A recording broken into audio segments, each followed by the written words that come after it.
Have you ever felt it? That profound, almost otherworldly silence that suddenly envelops you, not the quiet of an empty room, but a sacred, soul-stirring stillness that feels as if the entire universe has gently pressed pause just for you. It's not loud or dramatic. It doesn't arrive like a tempest crashing through your life. No, it comes like a soft breeze on a sweltering day, like the tender hush that blankets the world after a heavy snowfall. It is in that stillness where something extraordinary begins to stir inside of you, a peace so deep and resonant, it feels as though it's been waiting patiently beneath the surface of your spirit, waiting for you to finally stop running, fighting, and forcing. This is not the fleeting calm that precedes another storm, nor is it the surface-level peace you manufacture by avoiding your truth. Noth is a soul-deep tranquility, the kind that emerges only when you have finally, truly, stopped caring about the things that once occupied every corner of your mind. The obsessions, the worries, the endless what-ifs, they all loosen their grip on you, not because the world outside has changed, but because something within you has irrevocably shifted. It's the moment your exhausted soul gently, yet firmly, lays down its weapons in a battle you never really wanted to fight in the first place. And if these words are landing in your heart right now, know that it is no coincidence. This is your divine invitation to return to yourself, to reconnect with the sacred part of you that has been whispering for your attention all along. Take a deep breath, feel it. If you sense this truth awakening within you, let it be known. Share your presence in the comments, not just for yourself, but as a beacon to others walking the same path. Your story, your presence matters deeply in this unfolding awakening. And yet, this profound stillness doesn't descend like a lightning bolt of epiphany. It doesn't burst through the sky with fanfare and fireworks. No, it's far more intimate, far subtler. One ordinary morning, you wake up and realize, almost without noticing, that something inside you has changed. It's not an announcement, it's a gentle revelation, like a fog that has silently lifted while you slept, revealing a landscape you forgot was there. You feel tired and exhaustion that no amount of sleep or vacation can fix. But this isn't the tiredness of overwork or a sleepless night, this is soul fatigue. It is the weariness of having carried the weight of unmet expectations, broken dreams, and relentless striving for far too long. You are tired of fighting upstream in a river designed to carry you effortlessly if only you would let it. You're tired of wearing the heavy, suffocating costume of being okay when inside you are breaking apart. Tired of pretending to be strong when your heart is begging for softness, for surrender. Tired of performing happiness when every cell in your body is crying for peace. And, perhaps most painfully, you are tired of clinging to people, identities, situations that your soul has long since outgrown. That quiet exhaustion is not a sign of defeat, it is your soul's way of signaling that you are on the cusp of something extraordinary. It is the aching before the breakthrough, the crumbling of the old scaffolding of your life that no longer supports the grandeur of who you are becoming. Honor this fatigue. Don't rush to medicate it with distractions or drown it in noise. Sit with it, listen to it. Because buried within this weariness is the map back to your authentic self, the self that remembers its wholeness, its worthiness, its light. And then comes the sacred question, the one that arises, uninvited but undeniable. From the depths of your being, why am I still holding on? Why am I clutching these heavy, rusted chains that I once mistook for lifelines? For so long, society, culture, even well-meaning loved ones have conditioned us to believe that letting go is synonymous with failure. We've been spoon-fed the lie that quitting is weakness, that surrender is defeat, that if we stop trying, we've somehow lost. This conditioning runs deep, doesn't it? It whispers in our ears that our worth is directly linked to our struggle, that we are only as valuable as our capacity to endure pain. But let me tell you something with every fiber of my being. This is the grandest illusion of all. This is the lie that keeps beautiful souls shackled to relationships that drain them, careers that diminish them, identities that suffocate them. We believe we must keep fighting, keep striving, keep resisting the natural flow of life, as if effort alone can force the universe to comply with our will. But here's the sacred truth. What you often label as trying is nothing more than the ego's resistance to reality. It is the mind's refusal to surrender to the wisdom of the divine plan, a stubborn insistence that it knows better than the cosmic intelligence that spins the planets and births the stars. And in that resistance, you drain yourself. You engage in a war you cannot win because fighting against what is only deepens your suffering. True spiritual strength does not come from battling the current. It comes from learning to float, to trust, to know in your bones that life is carrying you exactly where you need to go, even when you don't know the destination. So let us redefine surrender. Let us strip it of the shame and misunderstanding that the world has layered upon it. Surrender is not about giving up. It is not about rolling over in defeat or waving the white flag because you have no fight left in you. No. True surrender is the bravest, most powerful thing you can do. It is the sacred decision to give yourself permission to rest, to step back, to allow life to unfold without your constant interference. It is the ultimate act of self-love, the declaration that your peace is more precious than your pride. And let's not forget, control is seductive. The ego loves control because it offers the illusion of safety. It tells you that if you can just predict, manipulate, or manage every possible outcome, you'll never be hurt, never be blindsided, never be abandoned. But control is a liar. It is a fragile fortress built on fear, and it is exhausting to maintain. You become a prisoner of your own hypervigilance, constantly scanning for threats, perpetually braced for impact. But the real paradox? The tighter you grip, the more life slips through your fingers. The more you try to orchestrate every detail, the less room there is for magic, for serendipity, for grace. And the most painful irony? Control is an illusion. It has never been real. You are not meant to march rigidly through life, arms heavy with the burden of control. You are meant to dance with it fluid, free, open to the wild and wondrous rhythm of existence. And when you finally let go in resignation, but in reverent trust, that is when your life begins to breathe again. That is when your shoulders drop, your chest opens, your breath deepens, and for the first time in what feels like forever, you feel the spaciousness of freedom. You start to move through the world differently. You begin to notice the small miracles, the way the sun feels warmer on your skin, the way conversations suddenly feel more genuine, the way opportunities arise without you forcing them into existence. You become lighter, not because your circumstances have magically changed overnight, but because you are no longer carrying the dead weight of trying to control them. In this sacred space of surrender, you reclaim your sovereignty. No longer bound by the toxic cycles of effort and disappointment, you realize that nothing and no one owns you, not their opinions, not your past, not your pain. You stand tall in your own divine power, unshakable because you are no longer tethered to outcomes. You are free because you have finally remembered the truth. You are always whole, always enough, always worthy, just as you are. This is not just relief, it is rebirth. It is awakening. And from this place of radical trust and expansive energy, life doesn't just happen to you, it unfolds for you. So, my dear soul, if you are standing on that precipice, staring into the unknown, terrified to release the grip you've kept for so long, know this: the unknown is not your enemy. It is your invitation. It is the sacred space where the next, truest version of you is waiting to emerge. Letting go isn't simple.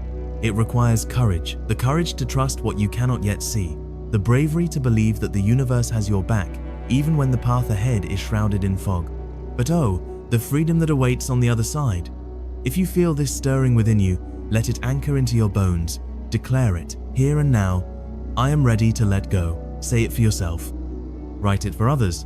Share it so that the collective energy of release can ripple through this space. Like this message if it touched your soul. Subscribe if you are ready for more truths that awaken the sleeping giant within you. You are not alone in this. Together, we're learning to release, to trust, to dance finally, freely, and fully with life itself. Think about it. We hold on so tightly to the versions of ourselves that were born from our wounds. You hold on to the identity of the nice one, the person who never says no, even when it means betraying yourself. You hold on to the strong one, the one who carries everyone else's burdens while your own back is breaking. You hold on to the fixer, believing your worth comes from your ability to solve everyone else's problems. You hold on to being the ride or die, loyal to a fault, even to people and situations that are actively draining your life force. You start to believe the lie that if you stop playing these roles, if you lay down these heavy masks, people will stop caring. You believe their love is conditional upon your performance. But let's have some real talk, soul to soul. If someone's love for you is contingent upon you playing a version of yourself that hurts you the most, then it is not and has never been love. Understand this truth. It is control. It is a transaction. They are not loving you. They are loving what you do for them. They are loving the convenience of your self-abandonment. And you, my beautiful soul, you do not need to be loyal to your pain. That is not strength. That is not honor. That is self-abandonment in its most tragic form. It's time to break that vow of loyalty to your own suffering. It's time to declare a new allegiance to your own peace, to your own joy, to your own divine essence. We have to stop making a home out of our pain. We get so accustomed to the chaos, so familiar with the architecture of our own suffering, that we decorate the walls of our prison and call it home. Just because you may have lived in chaos for your entire life does not mean that peace should feel boring or empty. That stillness you've been avoiding, that profound calm your soul is yearning for, that is not emptiness. That is freedom. That is the expansive space where your true self can finally emerge and breathe. You're just not used to it yet. Your nervous system has been wired for crisis, so stillness can feel unsettling at first. But stay with it. Breathe into it. Let it hold you. And please, don't get it twisted. Letting go is not about becoming careless or cold. It is the exact opposite. It is about caring so deeply, so fiercely, for your own peace that you become an unwavering guardian of your inner sanctuary. You become so committed to your own well-being that you are finally done letting anything or anyone mess with it. This is where your true power lies. This is the moment the real changes begin to ripple through your life. You stop entertaining drama. You no longer feel the need to attend every argument you're invited to. You see it for the low vibrational energy that it is, and you simply choose not to engage. You stop replying to provocative texts just to be nice or to keep the peace. You realize that your peace is worth more than their comfort. You stop saying yes with your mouth when every cell in your body is screaming, "Hell no!" You begin to honor the wisdom of your physical vessel, understanding that it is a divine compass pointing you towards your truth. Does this make you cold? No. This makes you clear, crystal clear, because you have finally learned one of the most vital, universal laws. If something costs you your peace every single time you engage with it, then it is too expensive. It is not worth keeping in your life. Period. Not as a friend, not as a partner, not even as a memory that you allow to take up precious space in your mind. And when you finally let go in this way, I mean for real. For real. Not halfway, not with conditions attached, a profound shift occurs. It's not a negotiation with the universe where you say, "I'll let go if they change," or "I'll let go when it feels safe." No, it's an unconditional surrender. It's a full release, a complete trust fall into the arms of the divine. That is the moment when everything begins to shift, both within you and around you. You stop being reactive. The small things that used to hijack your entire day, sending you into a spiral of anxiety or anger, no longer have a hold on you. You see them, you acknowledge them, and you let them pass like clouds in the sky, because your inner state is no longer dependent on external conditions. You stop needing other people to validate your worth. The frantic search for approval, the desperate need to be seen and understood, it just dissolves. You find that validation within yourself, in your connection to source energy. You start trusting the silence. Instead of filling every moment with noise and distraction, you begin to enjoy your own company. You discover a rich, beautiful world within yourself that you never knew existed. You start walking into rooms, and you no longer shrink yourself to make others feel comfortable. You stand tall in your energy, unapologetically you, and you allow your light to shine, understanding that those who are meant for you will be drawn to it, and those who are not will be gently repelled. And that kind of authentic energy, that high vibration of self-love and inner peace, it speaks louder and more powerfully than anything you could ever say with words. Letting go doesn't just free you, it rebuilds you from the inside out, brick by sacred brick. And once you feel that power, once you get a taste of that unshakable inner peace, even for just a single, fleeting second, you will look back and wonder why the hell you waited so long to take your peace back. It was always yours for the taking. And here's the part that no one ever tells you, the unexpected ripple effect of your own healing. When you finally and truly let go, the people around you might start acting weird. It can be confusing at first. Why? Because you're no longer playing your old, predictable role in their life's drama. The script has changed, and you've gone off book. You are not showing up as the version of you they were comfortable with, the version that served their needs. You're not responding to the same bait. The old buttons they used to push no longer work. You are no longer easy to guilt trip. You are no longer jumping through hoops to prove your worth and earn your place. And suddenly, this new, sovereign you makes some people deeply uncomfortable. But understand this. It's not because you've done anything wrong. It's because your newfound freedom exposes their own need for control. Your peace highlights their chaos. People get used to the version of you that bends, the version that shrinks, the version that keeps the peace at all costs, even when the cost is your own soul. And when that version of you disappears, when you stop being the emotional babysitter for everyone around you, some folks simply will not clap for that. They will get mad, they might get confused. They might become distant, and you must let them. Let them have their reaction, because you are no longer responsible for how other people react to your healing. You are not responsible for fixing their discomfort with your growth. For the first time, you are finally, unapologetically, choosing yourself. And that will inevitably rattle the people who benefited from your silence, the ones who thrived in the shade of your diminished light.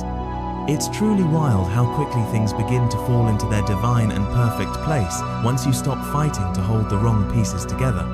The universe abhors a vacuum. When you release what is heavy, you create space for what is light. You stop texting first, not as a game, but because you trust that the connections meant for you will be reciprocal. You stop overthinking that one weird conversation, realizing that you cannot control another's perception of you, only your own response. You stop digging for hidden signs and secret meanings in people's behavior because you understand that peace is clear. Peace doesn't play games, it doesn't leave you guessing. You know when you are in alignment with your soul's path because nothing feels forced anymore. You don't chase, you don't beg, and you sure as hell don't settle for anything less than what your heart knows it deserves. The journey of letting go teaches you that peace is never, ever found in control. It is found in surrender. Not the I give up kind of surrender born from hopelessness, but the I'm done pretending kind of surrender born from radical honesty and self-love. You stop pretending you're okay when you're not. You stop pretending someone is good for you when your body, your divine instrument of truth, is screaming otherwise. And once you hit that level of unflinching honesty with yourself, damn, the clarity is unmatched. It's like a veil has been lifted from your eyes. You start seeing people for who they actually are, in this present moment, not for the potential you projected onto them or the person you wanted them to be. You see their actions and patterns for what they are doing to you now, not what they used to mean in the past. You finally stop running in circles trying to make chaos look like love. You stop trying to find peace in the heart of a storm. And do you know what replaces all that frantic energy, all that noise? Stillness.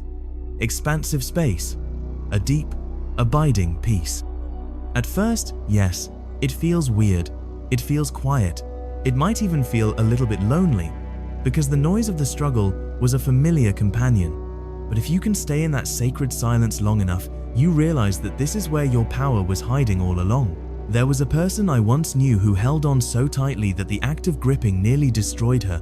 She was in a relationship for years, and from the outside, it looked fine. It looked normal. There were smiles on Instagram, carefully curated dinner dates, and hollow laughs at parties. But behind the closed doors of their home, it was a silent war. It wasn't the loud, screaming kind of chaos. It was something far more sinister. It was a war of quiet tension, of subtle emotional manipulation, of that invisible kind of control where you begin to question your own sanity. It was gaslighting masked as love. She knew in her soul that it wasn't right, but she stayed. She kept holding on, thinking that if she could just be better, if she could just fix herself, then he would finally love her the way she needed to be loved. In the process, she became a version of herself that was completely unrecognizable, a ghost in her own life. She was always walking on eggshells, constantly apologizing for things she didn't even do, overthinking every single word she said. Why? Because letting go felt like failure. It felt like giving up on a story she had invested her entire soul into. And that's the part people don't talk about enough, the profound grief that comes with letting go. You are not just walking away from a person or a situation, you are walking away from the fantasy, from the future you had built in your mind, from the hope of what could have been. But one day, something inside her shifted. She didn't explode, she didn't have a dramatic breakdown, she just got quiet. It was like something inside her finally snapped in the most healing way possible. She stopped begging for love. She stopped explaining her worth. She packed a bag, left the key on the table, and walked out the door. There was no final speech, no dramatic goodbye. There was just peace. And do you know what she told me later? She said, the scariest part was the silence right after, that moment when I was truly alone. But then, for the first time in years, I could actually breathe, and not just the shallow kind of breathing you do to stay alive. She meant that deep, real, soul-filling kind of breath, the kind that lets your chest open again after being constricted for so long. That, right there, is the divine power of letting go. That's what happens when you finally stop trying to force something that has been bleeding you dry. You don't fall apart, you come back to life. Because no matter how much time you've spent holding on, the moment you release your grip, you get all of yourself back, every single lost piece. And once that happens, that grip the world had on you through fear, through guilt, through shame, through pressure, it's gone. For good. You become dangerous in the best way possible. Because now, no one can play you. No one can use your past against you. No one can twist your emotions just to keep you small. You are no longer reacting. You are choosing. And that choice, that sacred self-trust, that is when nothing and no one can ever truly control you again. Here's the thing no one prepares you for. After you let go, you don't just get peace, you get a profound clarity. Suddenly, everything that used to feel so complicated becomes so freaking obvious. All those mixed signals you spent hours decoding, you see right through them now as a clear signal of unavailability. All that stress you used to carry like a second skin, you don't even recognize it anymore. You start looking back at certain situations and thinking, damn, how did I let that go on for so long? But you must not beat yourself up for that. Because when you're in survival mode, when you're living in a state of constant fear, when your nervous system is perpetually on high alert, you're not seeing clearly, you are just reacting. You're just trying to keep things from falling apart. You don't even realize you're shrinking yourself to make everything and everyone else fit. Letting go gives you your eyes back. It gives you your intuition back. You stop doubting that quiet inner voice that has been whispering the truth all along, the one you kept shoving down because it was too inconvenient, too uncomfortable, or too painful to face. But now you don't just hear it, you listen. You stop needing a reason to walk away from what hurts. You stop needing closure from people who couldn't even give you respect.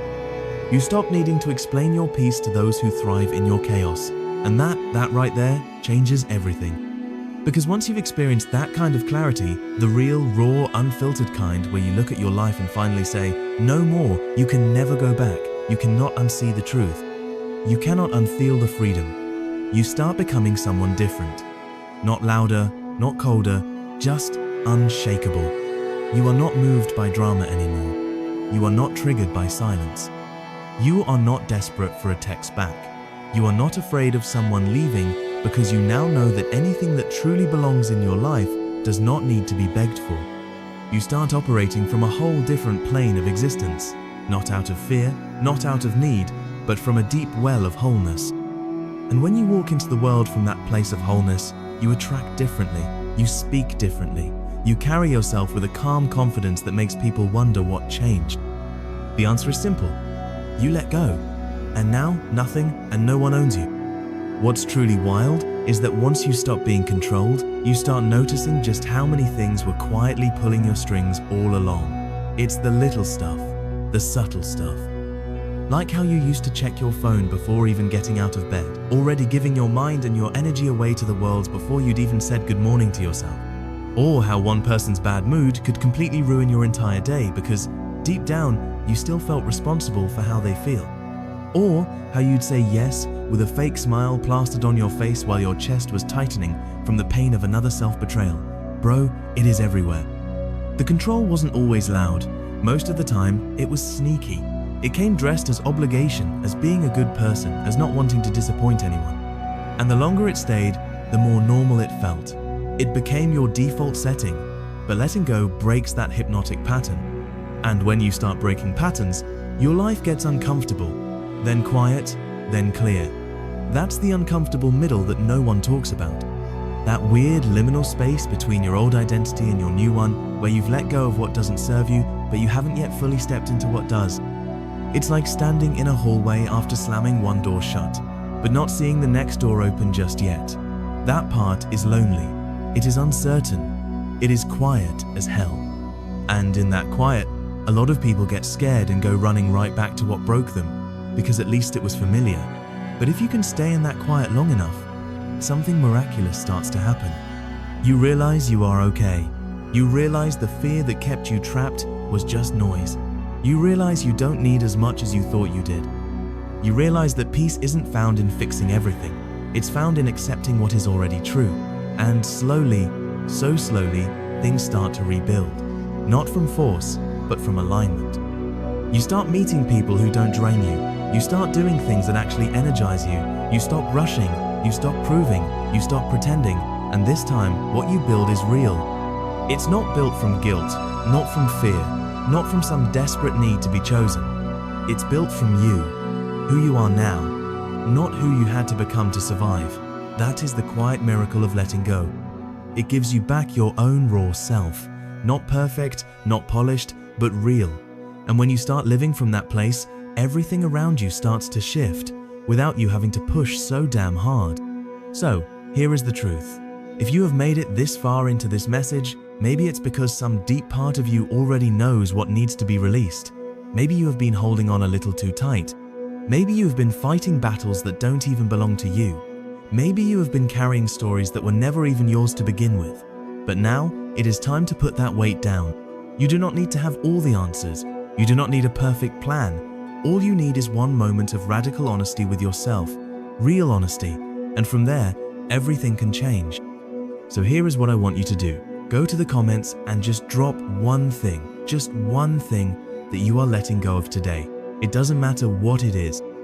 It doesn't matter how small it might seem. Just write it, say it, name it. Because sometimes the sacred act of letting go starts with simply speaking the truth out loud. And if this resonated with you, if something shifted, even just a little, then hit that like button and subscribe. Not because I asked, but because something inside you knows you are ready for more of this. More of what makes you feel like you again. The world is loud, but your peace, that is yours to protect now. I will see you in the next one.